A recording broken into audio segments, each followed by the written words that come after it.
રાજકોટ મહાનગરપાલિકાની ચૂંટણીને લઈને આજે 11 એપ્રિલે ભારતીય જનતા પાર્ટીના 72 ઉમેદવારો પોતાનું ઉમેદવારી પત્ર રજૂ કરવા જઈ રહ્યા છે। આ પહેલા રેસકોર્સ રિંગ રોડ ઉપર બહુમાળી ભવન ચોક ખાતે વિજય વિશ્વાસ સંમેલનનું આયોજન કરવામાં આવ્યું હતું, જેમાં મોટી સંખ્યામાં નેતાઓ, આગેવાનો અને કાર્યકર્તાઓ ઉપસ્થિત રહ્યા હતા।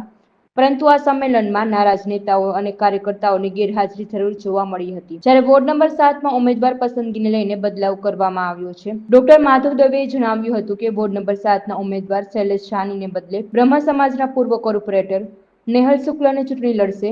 નેહલ શુક્લ મનપામાં વોર્ડ નંબર 7ના પૂર્વ કોર્પોરેટર છે। એ સાથે જ શૈલેષ શાની સવારે 11 વાગ્યાની આસપાસ વિજય વિશ્વાસ સંમેલનમાં સ્ટેજ પર ઉમેદવાર તરીકે ઉપસ્થિત રહ્યા હતા, જોકે બાદમાં સ્ટેજ પરથી નીચે ઉતરી ગયા હતા। બેન